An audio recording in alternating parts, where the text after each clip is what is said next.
Rasmussen.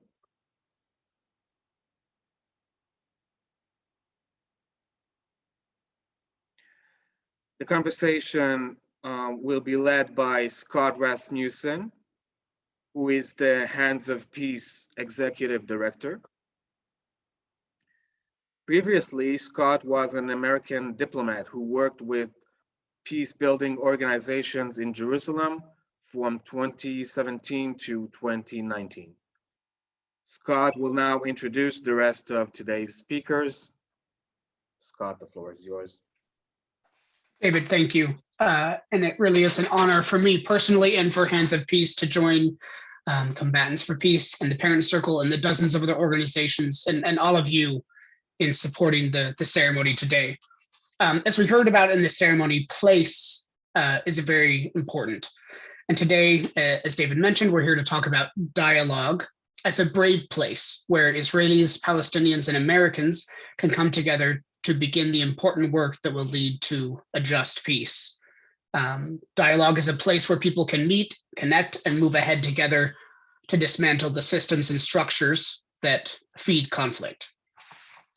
We've invited three of our alumni, Elor, Mohammed, and Emily, to share about their dialogue experience and how it helped them shape their participation in peace building and co-resistance. I want to say briefly a little bit about Hands of Peace, and Mohammed and Elor and Emily will tell you more. Our hands, our participants, begin their journey when they're 14 to 17 years old at our summer program that takes place in Chicago and San Diego in the United States. So each July, we bring 80 Jewish Israelis, Palestinian citizens of Israel, Palestinians, and Americans together for dialogue and leadership development. So over the course of 3 weeks, they meet every morning for 3 hours of dialogue that is facilitated by Israeli and Palestinian facilitators. These conversations are not easy. As teenagers, they learn how to both share their story and their experiences and their reality, and also how to listen to the stories and reality of people who think and live differently. Our participants stay with American host families, giving everyday Americans the opportunity to learn about the realities of Israel-Palestine and giving our participants the experience of having a few weeks of life with an average American family. For more information, you can visit us at our website at handsofpeace.org. So as I said, better than me telling you about it, it'll be our three panelists who will share about their experiences at Hands of Peace and how dialogue shaped them. I will ask them to briefly introduce themselves and then talk about their experiences. I have some questions for the conversation. If you have questions you would like to pose, please, as David said, go ahead and put those in the chat. And if we have time near the end, we'll ask our panelists some of those questions. So Elor, Mohammed, and Emily, if I could just ask you, maybe in that order, to introduce yourself, where you're calling in from tonight or this afternoon, wherever you are, and when you participated in Hands of Peace. Okay, hi everyone. Thank you for joining us tonight. My name is Elor. I'm 27 years old. I live in Tel Aviv and I'm joining you from Tel Aviv right now. I've participated in Hands of Peace at 2010 for the first time, and I joined back for a second year participant in 2011. Ever since, I've played a role in many different roles in Hands of Peace as a chaperone and currently as a facilitator, facilitating the dialogue groups.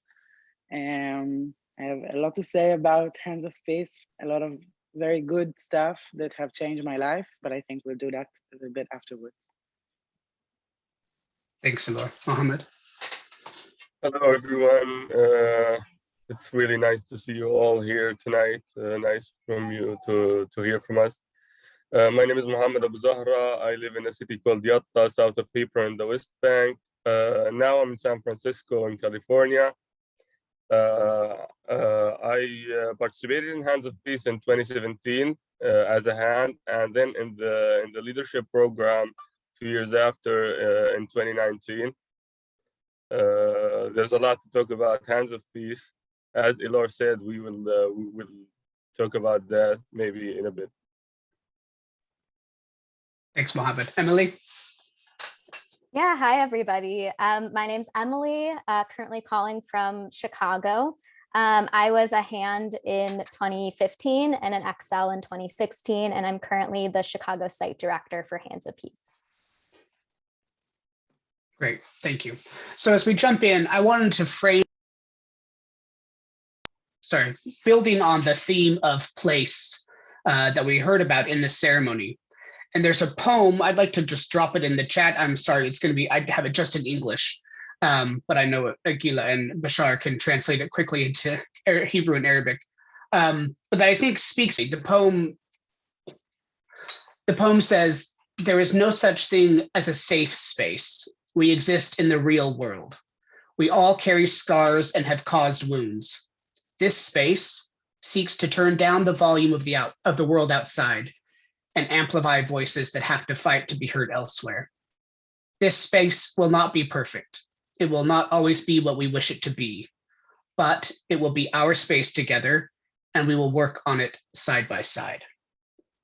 And so I'd like to just have that be our frame for thinking about dialogue as a brave space, not necessarily a safe space, but a space where we can begin to work together. So Elor, Mohammed, and Emily, with that, I just want to start. What brought you to Hands of Peace, and what interested you as a teenager in dialogue? Elor, do you want to start, and we'll go to Mohammed? Okay. Actually, when I joined Hands of Peace, I was completely clueless about dialogue. I was 15 at the time. I had Hands of Peace ambassadors coming to my high school and signing me up for the program. And even as I got accepted and went into the program and got to the summer program in the US, I still haven't really understand like what's going to happen. Dialogue, I can say, have changed my life completely. And the way I see reality today, I understand that we can't do anything if we don't know how to create a dialogue, not only when it comes to the Palestinian-Israeli conflict, but generally. And Hands of Peace, I think, is the best start to learn how to dialogue with Palestinians and Israelis. Yeah, that's about it. Okay, we'll get deeper in. Mohammed, what about you? What brought you to Hands of Peace and dialogue? Well, for me, I was always in contact with Israelis because of my father's background, because he's an active member in many organizations. One of them is actually Combatants for Peace. He's Tariq Abu Zahra. Maybe some of you know him. When I was younger, 12, 13, I always used to participate in meetings and activities that those organizations had. But I've never met Israelis from the same age as I. So I was looking for some people to meet from the same age group. Then my father's friend Sulaiman Al-Khatib told me about Hands of Peace. When he did that, I was like fascinated by the idea that you are going to meet people, and not just meet. You will be in a really great experience with them in this dialogue and activities that you do during the summer program. This was like the main thing that made me want to participate, because meeting people from the same age was a big thing for me, because when you meet older people, I guess there's always like a barrier, because you can't communicate with them because they have a different mentality than you do. That's the main thing that brought me to Hands of Peace. Thank you, Mohammed. And Emily, what about you? Yeah, so I grew up in a pretty, I guess, open household. My mom is Jewish, my dad is Catholic, and my dad's brother, so my uncle, actually converted to Islam when he was in college. So I always grew up with being in spaces where we would celebrate multiple different holidays from different of Abrahamic traditions, and just talking about kind of our different ideas or thoughts behind these traditions. And so I was always open, I guess, to that idea of dialogue from a very young age. And I do have family who live in Israel, cousins who are Israeli, from really all sides of the political spectrum that were not afraid to be very vocal about their opinions. But for me personally, I just thought that it was important for me to have this firsthand experience meeting Israelis and Palestinians and other Americans, like Mohammed said, like of our same age, to be able to sit down and continue that dialogue process. So yeah, again, for me, I've always been really open to listening and exchanging ideas. And so to have this opportunity present itself, a family friend told me about it. So again, word of mouth, extremely important to finding hands of peace. So we use this word now probably several dozen times, dialogue. And I know before I came to Hands of Peace, I heard that word a lot, but I didn't know exactly what it meant. I had some ideas, and maybe some members of our audience tonight had the same question. So Mohammed, if I could start with you, what is dialogue? And for you, what did that look like? You talked about some experiences before you came to Hands of Peace, and then also in Hands of Peace. What does dialogue mean to you? Well, dialogue means a lot of things, Scott. When I first joined the dialogue, there was this mixed feeling of fear, of nervous. You were very excited to share your ideas, your thoughts about the conflict, about your life. You really want to blow yourself and your feelings up in this room you're in with many people you just met.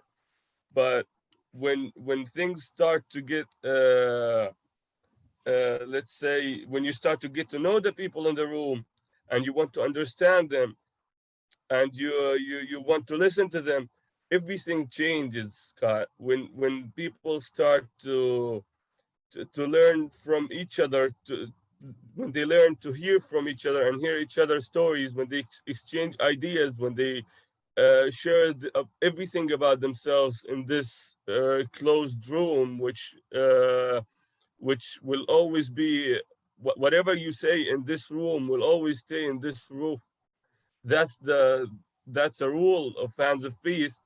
This was really a big mind-blowing experience, because you are living this.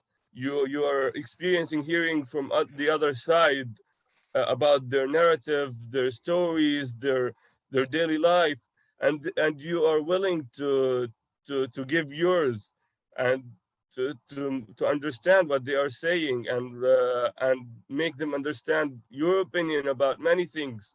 Dialogue is like a big bubble for people to meet and exchange their ideas, their daily life, to make friends. Dialogue is a lot of things.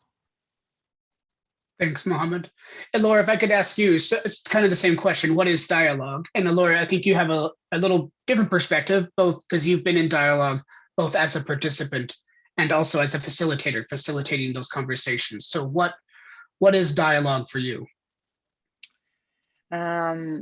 So I think I will connect to what you started saying, that when I first heard dialogue, I thought, okay, that's a conversation, right? We talk all the time. What's so different about a dialogue room that is so special? And I agree completely with Muhammad. It's, first of all, before everything, it's a safe space. And I can't even describe what's so safe about this room, because it's a room with 4 walls and a circle of chairs. But there's something about this circle that it feels so safe. And I think everyone in the group always feels like they can be their true selves in the group, even if their true self is a very angry or sad or compassionate or compassionate version of themselves. And I think that's the very special part about dialogue. I think for me, as a facilitator, even more, it's amazing for me to see how dialogue can be the most difficult part of your day, can be really like so emotional, and you feel so much for everyone in the room and for yourself. but it's also something that everyone keeps wanting to go back to every day, and they're waiting for it. And I think if you'd ask all of our participants from throughout the years, most of them will tell you dialogue was the best part of the summer program.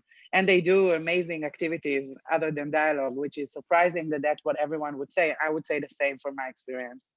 So really dialogue, I think, is amazing. Yeah. Emily, if I could ask you, so one of the things that is unique about Hands of Peace is we have not just Israelis and Palestinians, but we have American participants as well. So what's that like, Emily, to be in a dialogue and hear kind of the conversations Mohammed and Nilor described, when maybe for you, you don't live in Israel, Palestine, so it's not as much a part of your daily life. What's that like? Yeah, it is definitely a different experience for our American delegation. There is a huge emphasis on Americans not being mediators, but rather actually being a participant in the process. And it's really, dialogue is the experience, what you make of it. As much as you put in, that's what you'll get out of it. And so for me, I think something that I learned the most was how to take up space and to also find my place in the conversation. For me, when I was in high school, I was very, quiet, kept to myself, would be much more comfortable just kind of sitting and listening. But once I realized that I do have ideas and thoughts to contribute to the conversation and actually started participating in the conversation, I think I got a lot more out of it. And again, yeah, agreeing completely that dialogue was probably the most memorable experience. Sitting for 2.5 hours every single day for 19 days over the summer is not what some people would consider, a fun American summer experience, but it was definitely a meaningful and extremely transformative process, especially for our Americans as well. Mohammed, you talked a little bit about that bubble and kind of what is said in the room stays in the room. Can you talk about why that's important? Well, it is important in many ways, Scott, because as you know, the Palestinian community and the Israeli community is somehow conservative about such activities, about being in an organization that brings Palestinians and Israelis together. All the peace building organizations actually are facing this let's say attack from both societies, the Palestinian society and the Israeli society. So first of all, it's for the safety of the participants, it's for their own safety. And second of all, when you're in a room with people you just met, you're not going to be open as much, and when you start to get to know those people and making friends with them. This is why dialogue is like a bubble, because it is disconnected from the outer world. It's like whatever is in this room stays in this room, as I said. So it's a personal thing for the participants to be safe and open to each other. Mm-hmm. Mohammed, what do you say, if you can share with us, like you said, there are people both in Israeli society, Palestinian society, certainly American society, who criticize people who are willing to talk with the other, right, or the enemy. How do you respond to critics or to those kinds of attacks? There's a lot of responses. As well, I'm doing what I think is the right thing, Scott. Nothing is going to stop me. Hearing those people or listening to them, maybe I will understand their point of view. I understand where it comes from. I understand that they have a different experience that the one I did have with the situation. But whatever I think is the right way, I think I will take it. Many people think that those let's talk about the Palestinian society, like they think that it's whatever we are doing is normalization, because after what happened in Oslo and the peace agreement didn't work out, they consider that every act of or any act that leads to a peaceful solution is going to fail. That's why they consider this as a normalization. There's a lot of causes for them to think so. I understand their point of view because they have this experience with the situation and the conflict. I didn't have the same one, and I'm surely got the chance and got the mentors to show me such a organization and to introduce me to people who are willing to talk and willing to listen. That's a great opportunity I took.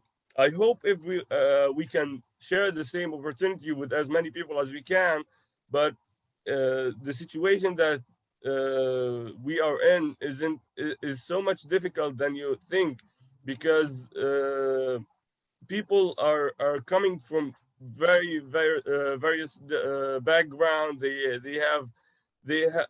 Every person has his own experience with the conflict and the situation. That's why it's really hard to explain it, well, or to show them your point of view. Yeah, thank you, Mohammed.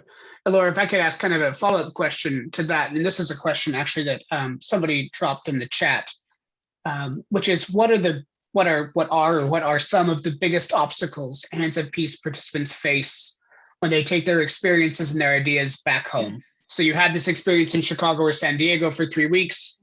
It's a bubble, like we've described a little bit, and then you have to go back home. So what is that like, and what are the obstacles you face? It's a good question. So as you said, it's not only that the dialogue is a bubble. I think the entire summer program is a bubble, because we take all those participants out of their home, out of their families and friends and environments, and we let them play together for 3 weeks. And they create their own feelings about the conflict, feelings that they probably could not feel if they were back home in their environments. And then you come back home and you come back to the reality, and you come back to your loved ones and people that have not went through the same experience that you went through. And I can say from my experience, and also chaperoning other participants through their experiences, I think it's one of the most difficult parts of our program, of the Hands of Peace experience, I would say. But I think it's also probably one of the most powerful parts of the experience, because it takes a lot of bravery to come back home and feel and let yourself feel everything that you're feeling, both the fear that other people won't understand everything that you're feeling right now, and both that maybe if you come back home and you're feeling a little bit different, so your friends in Hands of Peace, the friends that you spend the summer with right now, would look at you differently now. I think our kids are very brave dealing with this experience, and it's not easy for any of them. We offer all the support that we can, but for each of them, it's a different experience, especially Palestinians, Israelis, Palestinian citizens of Israel. They all have different experiences in their communities. Mm-hmm. Mohammed or Laura, if you could talk a little bit more about that, about the returning home. So there are some people who say, you shouldn't take participants out of their environment to an artificial environment or to a bubble. So I'm just curious, from your experience, was that useful? Was that helpful to be out of Israel, Palestine, and have those connections and then go back? I'm just curious what your experience was with that. Either one.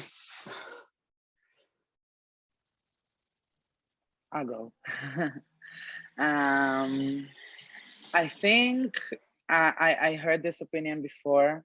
I think for me, and I will speak personally about my experience, I felt that in Hands of Peace, I was offered all the empowering I needed to stay who I am throughout the summer program. So I didn't feel like someone took me out of my environment and push me to be someone that I'm not, or to think something that I wasn't thinking. And I dealt with a lot of different emotions in the summer program, with the feeling of being an Israeli, and being an Israeli involved with Palestinians right now, and talking about occupation, and talking about the military in a not a very positive way in some situations. And for me, as a 15 years old, that was a difficult experience in the first time.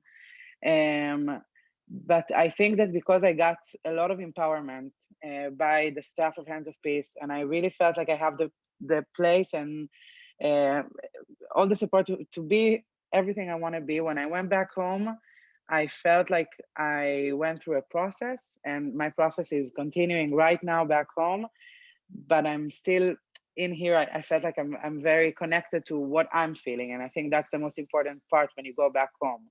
To be connected to what you're experiencing, and not to the noises around you. Thanks, Laura. Mohammed, do you have any thoughts on? Well, Scott, when people leave Palestine and Israel, they feel like they're going on like a personal journey. You feel like you're going to experience a lot of things. While you're at home, you will be restricted to the situation, and your mind will still like thinking about everything that's happening around you, and what's going on in the streets, what happened this day. You will still thinking about what everything is, how is everything is going on right now. But when you leave, you will leave this place for a while to experience new things, and your mind will set to this experience, and you will enjoy it, and you will try your best to make new friends, and to make new let's say opportunities for yourself.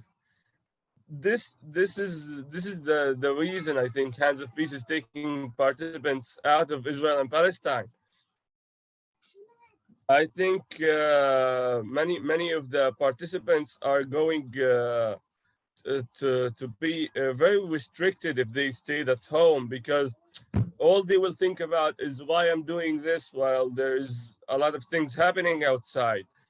That, I think this is the main reason for taking them to the States, like to make their minds more open and more acceptable for this new experience.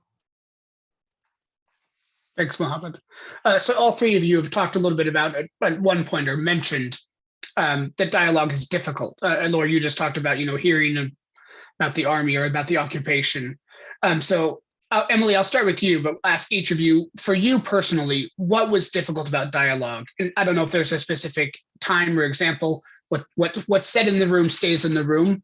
So we don't want to give any names or any details, but if there's an experience that was particularly difficult for you, and talk about how that shaped you or continues to shape you today. Emily, do you want to go ahead?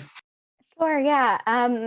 I think really that first dialogue experience was extremely enlightening, a little bit jarring for me, or my group in particular.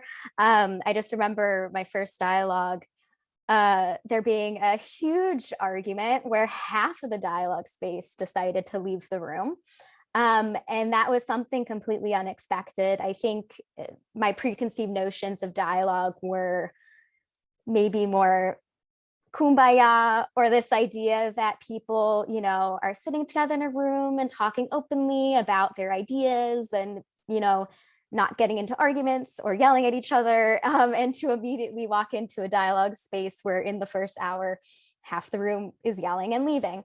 But what really set the tone, I think, was as soon as people took a moment for themselves, every single one of them who left returned to the room, sat down, tapped the other person on the shoulder and said, you know what, like, thank you, brother, or thank you, something like, this is why we're here. Like, this is why we're here, is to be able to sit and talk and argue and engage with really difficult subjects and realities. These are people's realities. And so I think for our American participants, and me in particular, like, you really are making this intentional, and everybody is too, all of our participants are making an intentional decision to join Hands of Peace. But from an American perspective, as I alluded to, there's so many, you could go off to summer camp or do all these other things, go to your, travel in Europe, but to make this conscious decision to sit in a room, join the Hands of Peace, actually meet face to face with Israelis and Palestinians, and be uncomfortable, and then being comfortable with the idea of being uncomfortable, and that this really, it's okay. This is part of the process and part of the experience. And again, to be able to leave the dialogue room and, play basketball or soccer, or just kind of hang out and like still build these relationships outside the dialogue room. But to have that space that is dedicated solely to dialogue, you kind of turn that switch or enter that bubble. But it really gives you permission to be really brave with your opinions and your ideas and what you want to share with the rest of the group as well. Thanks. Laura, what about you? What makes or made, either one, dialogue difficult for you? I think firstly that I participated, for me, the most difficult part was that I felt like the narrative that I was taught through my childhood is completely different from the narrative that I'm presented by my co-participants, especially the Palestinians. It shook my world completely, because I was taught being the victim as an Israeli, and a lot of other opinions that I grew up in my family, in my environment. And suddenly I meet the other side. And first of all, they're amazing human beings, which I've never met, and I only heard different things about. And their experience is completely different from the experience that I imagined that they have. And I remember the struggle. It wasn't like an easy exception to, okay, that's the reality. No, it took me a while, and I was struggling with it throughout the entire summer program to accept piece by piece the reality that I'm presented. And I think to this day, as a facilitator, I see the participant go through the same exact process in the dialogue room. And it's really amazing to see the way they deal with it, because each of them has a completely different way of dealing with this new reality that is presented to them. And it's really special to experience it from the other side, because you can see how for real difficult it is for them. It's not an easy or kumbaya experience, like Emily said. It's a very, sometimes the most difficult experience they have to face it. So, yeah. Thanks. Mohammed, how about you? For me, in my first year, Scott, the most difficult thing is that I thought that I will be judged by my opinions and what I say in this room by the people who are participating with me at first. I thought that I'll be judged by the Palestinians more than the Israelis. But when you build trust in the dialogue room, you feel that, and you start knowing that no judgment in here. You're gonna be yourself. I think this is the difficult thing about dialogue. When you first come to dialogue, you expect other things, but when you experience the dialogue, all the expectations are like just disappear, and you start living the dialogue as it is.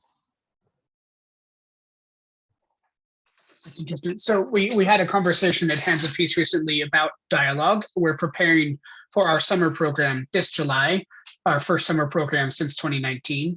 And our director of facilitation is a man from Beit Sahor named Hussam Gibran.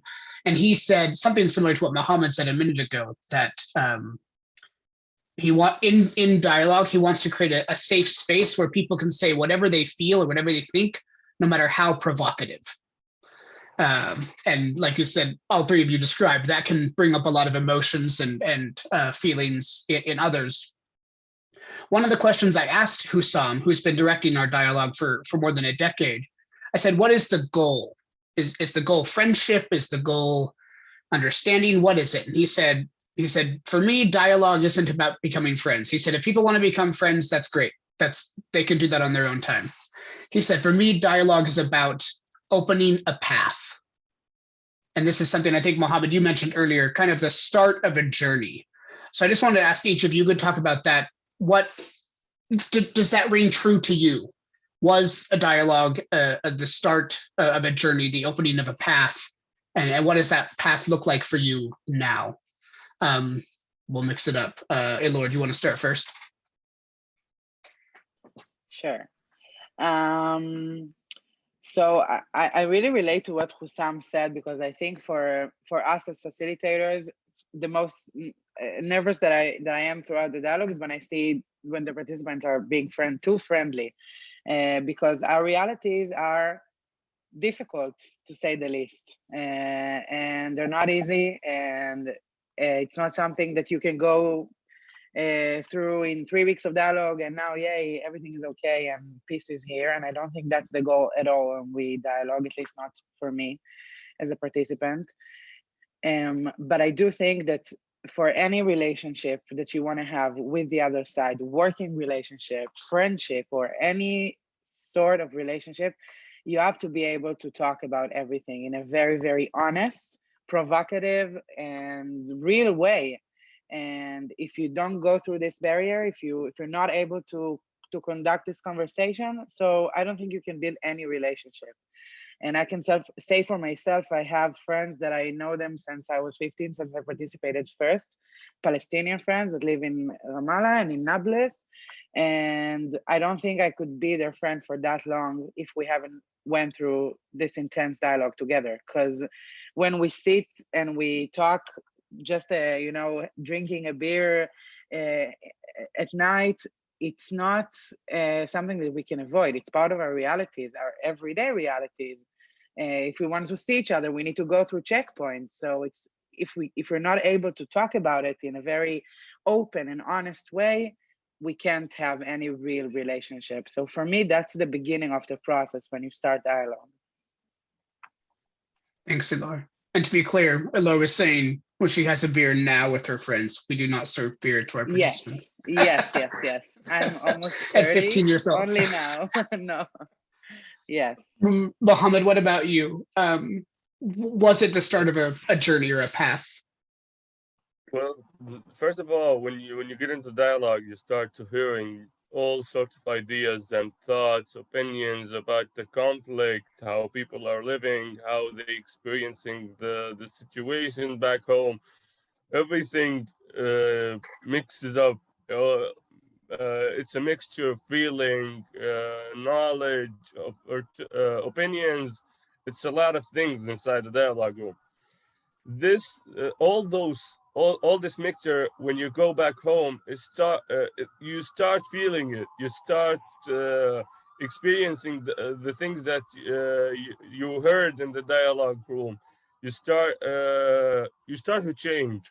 It starts to change you personally. Maybe not a big change, but it's a change. It's happening. The process is happening. Being in the dialogue is like the first step. After that, you're going to, if you want to, if you are willing to, you're going to start leveling up. You're going to start looking for new things to experience, the same thing you experience in dialogue, through activism, through meeting other people, through talking about your experience with Hands of Peace. This is what I meant by beginning of a journey. You start willing to work to make people maybe try to experience the same journey you had. Maybe try to tell about your journey you had in those 3 weeks in dialogue. It's the smallest things that happen in dialogue that changes us the most, because when you start thinking about them, when you go back home, this is what's important about the whole idea of dialogue. You start to change even for a little bit because of very little things you experienced there. Thank you, Mohammed. Emily, what about you? Yeah, I 100% agree. Yeah, dialogue is definitely really just a start of this really long journey. I mean, for me, I didn't even think that I would, I don't know, even continue to be not dissociate from Hands of Peace, but be, in this position that I am today with Hands of Peace. I was really convinced that I was going to work in the field of, endangered animal, like reproductive sciences and environmentalism. And that is still, environmentalism is still one of my first loves, and environmental advocacy. But I think the Hands of Peace and the dialogue experience really gave me some of these foundational tools in advocacy and leadership and community, organizing and outreach. And so it really allowed me, when I went off to college, to kind of try to find other spaces similar to Hands of Peace. It was always a goal of me to either seek out other dialogue opportunities or other ways for me to talk to people who are different from myself. And I, even though I went to college for environmental biology, I ended up getting a political science degree. And then I went off to do my master's at Tel Aviv University in conflict resolution and mediation. And that was, if you asked me in 2015 if I was ever going to have a master's in conflict resolution and have a mediation certificate and, be working in the conflict resolution and transformative peace building field, I would probably have laughed and said, no, I'm going to be like working with tigers and continue working with tigers, and that's going to be it. And so, yeah, for me personally, Hands of Peace has definitely changed my trajectory, definitely for the better. And I like these ideas of these intersecting interests. And like, we have a lot of alumni who really do have interests that intersect with Hands of Peace, whether or not they continue to pursue conflict resolution or they take what they've learned and actually continue advocating for women's rights, LGBTQIA issues, climate change, a whole host of things that our participants and our alumni are really passionate about. And so to take what we learn in dialogue and apply that to other things definitely impacted myself personally, and then also a lot of people that I talk to and I continue to be in touch with till this day. Thank you. So we have just about 10 or 12 minutes left. So if anyone has any questions you'd like to ask, please go ahead and type those in the chat for Emily, Elor, and Mohammed. I want to build a little bit on what all three of you were just speaking about that journey. I think Mohammed and Emily, you talked about this a few minutes ago about how important it was for you to have that experience to dialogue with people that were your own age and to have these kinds of serious, intense conversations. So I just want to know if you could, any of you and whoever wants to start, could just say a little bit about why you think it's important to start with youth in these kinds of programs, these kinds of encounters where you're bringing people together with the other side. Mohammed, you mentioned your father works with adults, but what is there about working with youth that is special? Well, because I think that we are the future of this thing. We are the future of this situation. You should know what your future on the other side will look like. You should know that the people you're going to be experiencing with them this situation, who are they? You should understand the mentality of the other side and make them understand yours, so that maybe you can make the real change on the ground. That's why it is so important for me. Yeah, I also, definitely agree.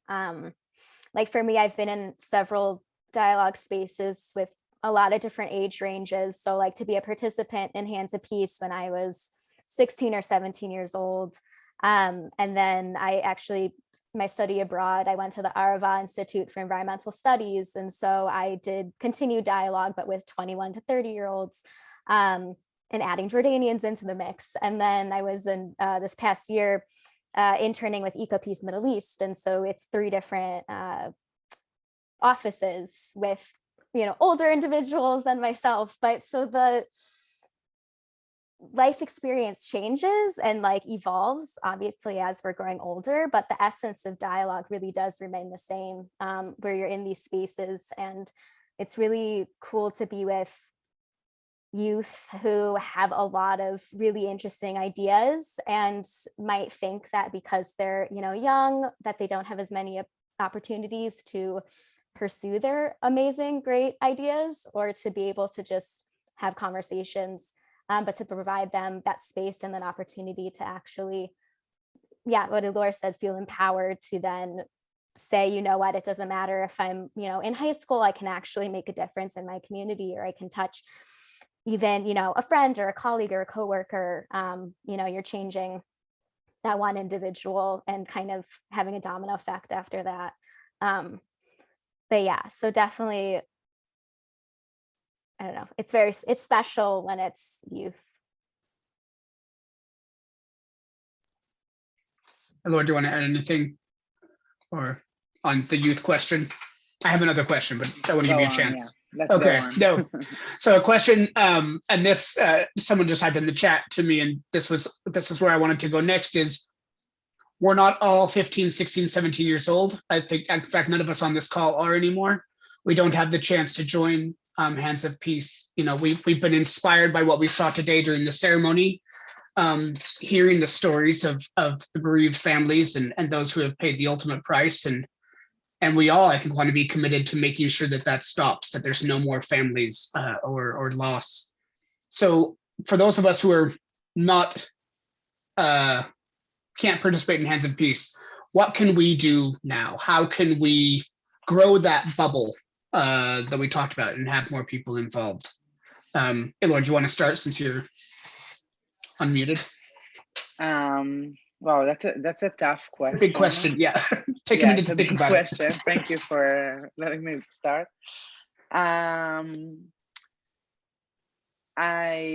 It's difficult to say, because I really think that there is, and we talked about it in the past hour, how special the form of a dialogue room is, and it's not something that is available for many adults, and there's not a lot of programs that allow it.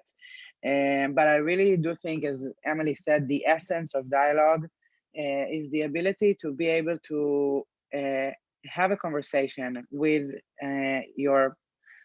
the other side. I don't like this word, but I'm using it for the purpose, to have a conversation with the other side that is honest, that is provocative if needed, that is brave. And once you step over this barrier, I think you can start creating a relationship to work together. Because I think this is if you really ask me what's the goal for me, this is the goal. I mean, I don't think that peace will come only if we sit and talk all the time. I think we need to be activists, and I think there is a lot that needs to be done, both in Palestine and in Israel. But if you start by having this conversation and calling up your communities to have this conversation, to feel more comfortable with this conflict, to be able to say all the difficult things out loud, and see that everyone is still there and everyone understands that it's difficult, but we still want to go through this. We still want to solve the situation. And that's the beginning, I think, for me. And that's what we should do as adults. And that's what I try to do with my community at all times outside of Hands of Peace. I see myself as an ambassador for this. And in university and in Tel Aviv, in Jerusalem, wherever I go, is what I try to do with people that haven't went through the program. Mohammed, do you have any suggestions or ideas? How can we grow that bubble, the people who can hold these difficult conversations? Well, Scott, there's a lot of ways, like supporting Hands of Peace isn't just about participating in the program. There's a lot of ways people can support Hands of Peace. There are host families hosting donations. I have many ideas about I don't have many ideas about supporting Hands of Peace, but I think there is many. Maybe I'm not the right person to ask this question.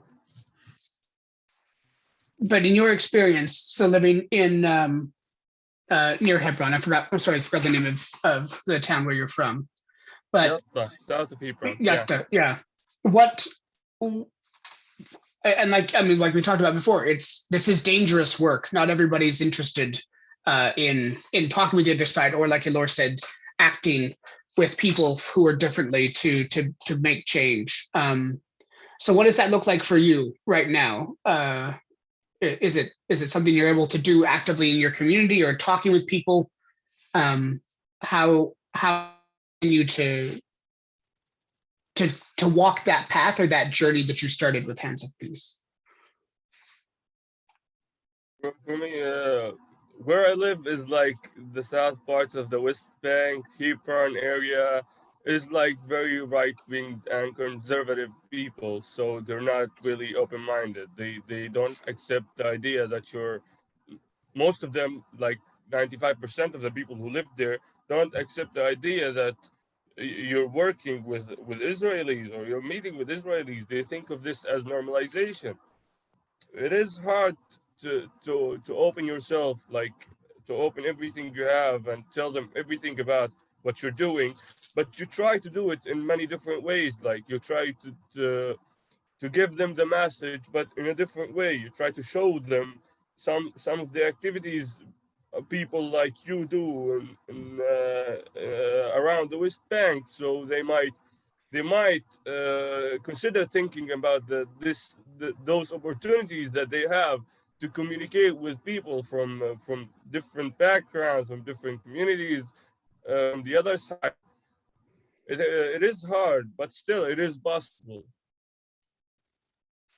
So Emily, I wonder if you could say a little bit about this. And this is something that we talk about on our team at Hands of Peace is just what Mohammed and Alor both explained, which is being willing. That one way that you can stay involved and engaged is to continue to be willing to have conversations with people who are different than you, whatever that means, whether it's Israeli, Palestinian, men and women, in the United States, Republican, Democrat, whatever the differences are. Can you talk about that in your experience since being in Hands of Peace and how that willingness to be curious maybe about the other has influenced you? Yeah, definitely. I think it's going,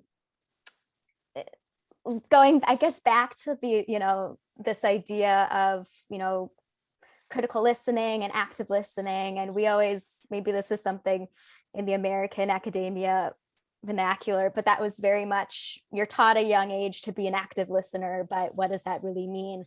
And so really thinking how you can listen to somebody without just wanting to jump in and respond. You're asking questions so that the other person is being heard and not just yourself. And these are things you do learn over time with dialogue. And I think Rovi Damlin repeats this, and this is something that I heard from her, is that it's really not helpful to take a side. And it's much better to kind of be more, pro-human and humanity and really open to hearing other people and uplifting their ideas, and especially listening to youth. Going back to the past question, youth, again, are kind of, the next generation, the next people that are able to make decisions and or currently have ideas and currently want to share them with the world. And age doesn't necessarily mean, experience or anything like that. And so to be supportive of youth and their ideas and not dismissive, and really provide them that space to express themselves and talk about their ideas and experiences is really helpful, and also means the world to that individual, just to be able to feel like they're being heard and feel like their ideas are being supported, and to provide resources that they might not have to these, to youth. It's really special. Or to just, finding mentors and mentorship in the greater community is extremely valuable, I think, to a lot of youth as well. Okay. So I just two questions as we wrap up. The last one, the first one came from Rebecca, and this kind of builds, Emily, I think, on what you were just starting to say a little bit. She said, what is the one thing or she said, what is one thing you want us, meaning the audience here today, to do? How can we most support coexistence as Jewish people in an American synagogue where there are some community members who live with fear? So I think tonight we have 63 people on this call. Some of us are from the United States, some of us are from Israel, some from Palestine, some of us be from other places. But what would you, all three of you, what's one thing you want people to take away and be able to do coming out of this conversation? I'll let you think about that, and whoever wants to jump in first can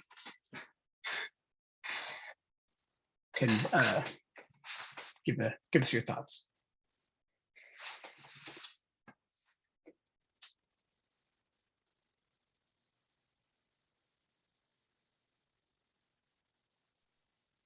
I guess one takeaway is the idea that dialogue isn't the solution, but it is a good first step, and anybody can participate in dialogue, and it can also look very different. And it evolves and it's really malleable. And I think that's what makes this a great tool for having conversations and inviting people to your table who, you know, are unlike you.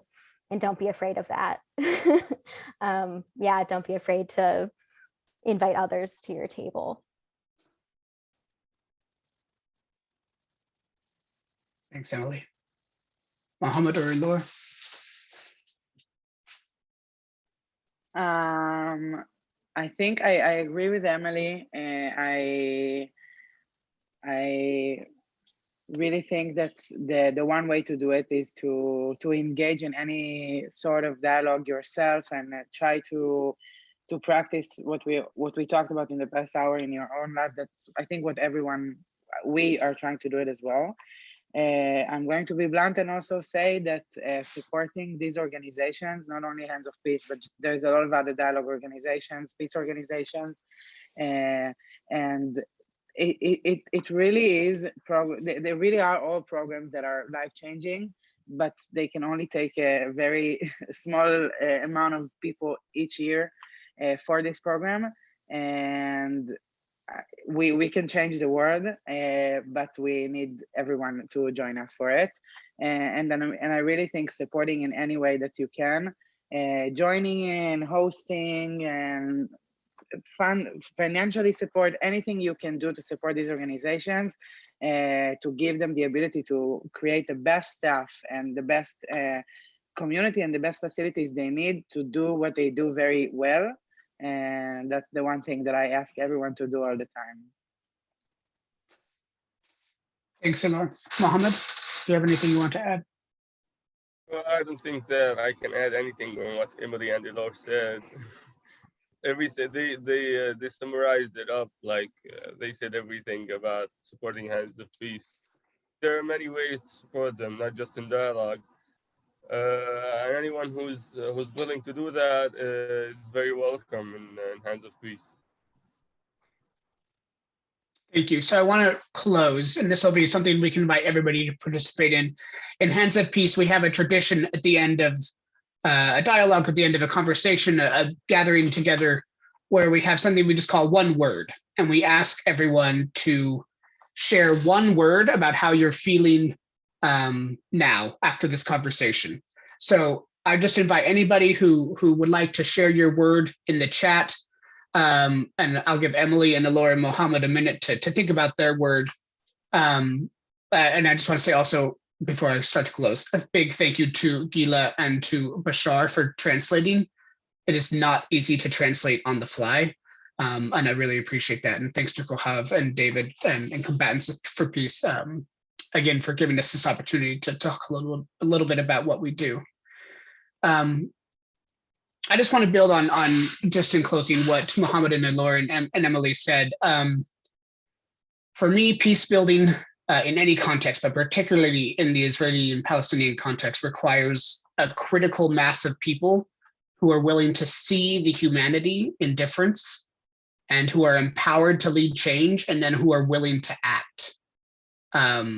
And I think that's what we are trying to do at Hands of Peace. And it's not just us as Laura mentioned, there are dozens, hundreds of peace building organizations that are coming together to learning how to work and build a vision for how we can work together to dismantle the structures of occupation and dismantle the attitudes of conflict in Israel and Palestine and also in the United States.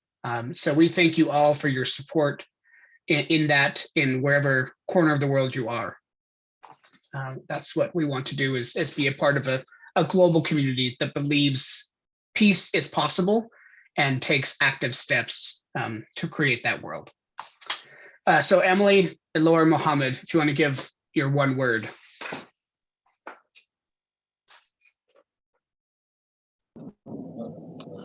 I feel supported today.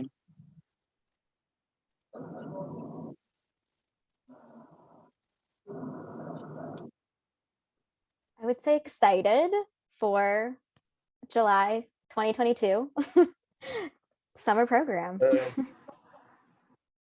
I'm enthusiastic. Great.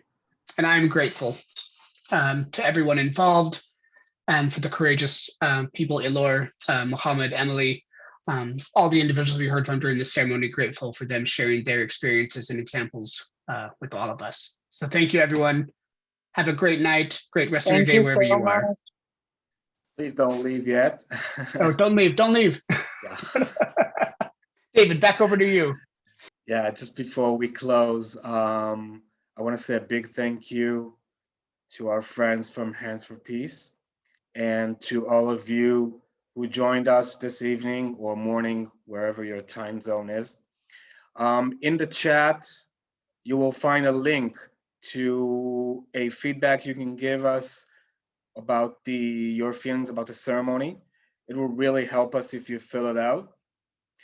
And in relations to what the guys talked about, if you want to take part in any activity for peace and dialogue and the end of the cycle of violence and the end of the occupation, we welcome you to support Combatants for Peace. If you live in the States, you can Google or find on Facebook the American Friends Association of Combatants for Peace. And if you live in Israel or Palestine, of course, you can join us through our work here in our region. So once again, thank you all. And hope to see you next year in the next ceremony. Thank you all for listening. Thank you everyone for listening.